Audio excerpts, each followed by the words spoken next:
بھائی وقت دیں حالات کو، حالات بدل جاتے، تبدیلی آ جاتی۔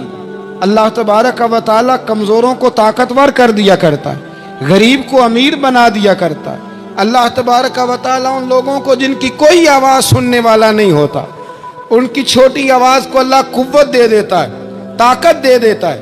شرط یہ ہے کہ آپ استقامت کا مظاہرہ فرمائیں، صبر کا مظاہرہ فرمائیں، آپ تھوڑا اپنی زندگی میں ٹھہراؤ لائیں، آپ تھوڑا حوصلہ کریں۔ آپ فوری طور پر وہ راتوں رات امیر ہونا، راتوں رات باوقار ہونا، راتوں رات چھا جانا۔ ہمارے ایک بزرگ فرمایا کرتے تھے، جتنا تیز دوڑو گے نا سامنے سے ہوا بھی اتنی تیز ہی پڑے گی۔ فرماتے تھے اگر بس پہ سیٹ نہیں نہ ملی، پچھلی بس کا انتظار کر لو، چھت پہ بڑی ہوا لگتی ہے۔ اور اگر تم جلد باز ہونا کہ جانا میں نے ابھی ہے، تو فرمایا پھر چھت پہ بیٹھنا پڑے گا تو ہوا بڑی تیز پڑے گی۔ پھر تھوڑا تھوڑا کر کے، حوصلہ کر کے، احتیاط کے ساتھ آپ سفر کریں، اپنی زندگی میں وہ استقامت لائیں جو ہمارے بزرگوں کا طریقہ ہے، وہ حوصلہ لائیں جو ان کو بڑا کرتا تھا، وہ والا ماحول لائیں جس سے ان لوگوں کے اندر طاقتیں آئیں۔ تو بھائی یاد رکھیں، آپ حالات کو وقت دیں، حالات کو۔ آپ چلے گئے ڈاکٹر کے پاس دوائی لینے، اس نے آپ کو دوائی دے دی 1 مہینے کی، اس نے کہا 1 گولی صبح کھانی 1 شام کھانی، یہ سیرپ ہے اتنا بڑا، 1 چمچ صبح پینا 1 شام پینا ہے۔ تو آپ نے کہا نہیں میں نے تو 2 گھنٹے میں ٹھیک ہونا ہے، تو ساری بوتل ہی نہ پی جاؤں، ساری گولیاں اکٹھی نہ کھا جاؤں، چونکہ ٹھیک جو ہونا ہے ہو جائیں گے آپ ٹھیک۔ وہ کہتا ہے 1 چمچ پینا ہے، 2 نہ پی لینا، یہ دوسرا اثر بھی ہو سکتا ہے، سائیڈ افیکٹ بھی ہو سکتے ہیں۔ آپ اس کو احتیاط سے لینا۔ اور کچھ گولیاں ایسی ہیں جو ڈاکٹر کہتا ہے پوری نہیں کھانی، آدھی کھانا، تو پھر پوری کھا لیتے ہو۔ بھائی تھوڑا انتظار کریں، آپ جہاں کھڑے ہیں، جس مقام پہ کھڑے ہیں، استقامت کا مظاہرہ کریں، تھوڑا وقت دیں، بڑی بات نہ کریں لیکن تھوڑا ٹائم دیں، تھوڑا حوصلہ کریں۔ ہم فوراً رزلٹ اناؤنس کرتے ہیں، فوراً۔ میرے سنگی کئی دفعہ کہتے ہیں کہ حضرت صاحب آپ کیسا محسوس کرتے ہیں؟ تو میں کہتا ہوں میں تو سیدھا محسوس کرتا ہوں۔ ہمیں لوگ فون کرتے ہیں ٹائم دو، جس کو دے دیا اس کے کاغذوں میں ویری گڈ ہے، اور جس کو نہیں دیا وہ سلام بھی نہیں لیتا، فون بند کر دیتا ہے، چھٹی۔ ویری گڈ آپ اس کے کاغذوں میں جس کی بات پہ آپ پورے، اور جس کو آپ کہہ رہے ہیں کہ نہیں ذرا تو پیار کر، محبت کر، تو ٹائم دے، تو وہ اس بات کے لیے تیار ہے۔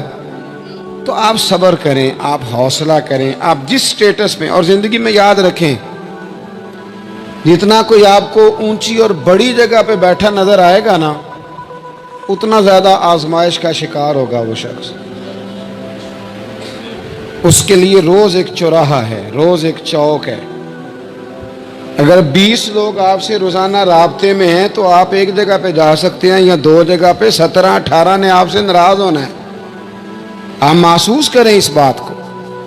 آپ جہاں بیٹھے ہیں، جس اسٹیج پہ آپ بیٹھے ہیں، آپ اپنی سیاسی جماعتوں کو دیکھ لیں۔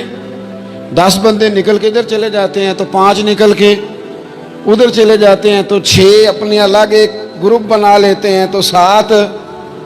تھوڑا حوصلہ کریں، وقت دیں، حالات وقت پر تبدیل ہو جایا کرتے ہیں، سچائیاں ثابت ہو جاتی ہیں۔ جلد بازی والے ماحول سے نکلیں، حوصلہ، توانائی، یہ درست ہے کہ ہم انسان ہیں، کمزور ہیں، ہمیں پریشانی ہوتی ہے، ہمارے اعصاب پر چیزیں سوار ہوتی ہیں، ہم ٹینشن بھی لیتے ہیں، لیکن بہرحال جب آپ کو آپریشن کرانا ہے تو پھر آپ کو تھوڑی دیر کے لیے آنکھیں بند رکھنی پڑیں گی۔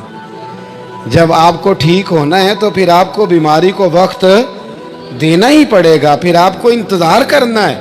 اور وقت بہت بڑا منصف ہے، اور بھائی بہت بڑے فیصلے ہو جاتے، بڑے بڑے انصاف ہو جاتے۔ اگرچہ وقتی طور پر فضا کچھ اور بنتی ہے، لیکن سچ ہمیشہ سچ ہوتا ہے، حق ہمیشہ حق ہوتا ہے، حق نکھر جایا کرتا ہے۔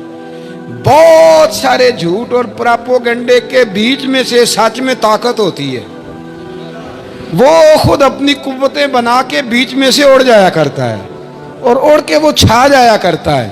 اس کے اندر قوت ہوتی ہے, ہمت ہوتی ہے. وقت دیں حالات, ٹائم دیں. آپ دیکھیں کتنی جلدی حالات بدلتے ہیں. بڑا نام ہے امام احمد بن حنبل کا, بڑا تذکرہ ہے, بڑا کچھ ہے.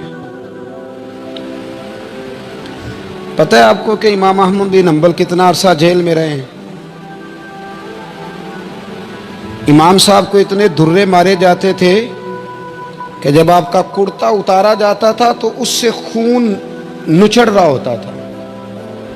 آج ہم مسند امام احمد بن حنبل اے سی والے کمرے میں بیٹھ کے پڑھتے ہیں, اور جب ہم اس کا حوالہ دے رہے ہوتے ہیں تو ہم کہہ رہے ہوتے ہیں تو پتہ ہے میں کتنا بڑا آدمی ہوں, 14 جلدوں کی کتاب میں سے حوالہ دے رہا ہوں. اس بندے سے پوچھو جس نے لکھی ہے.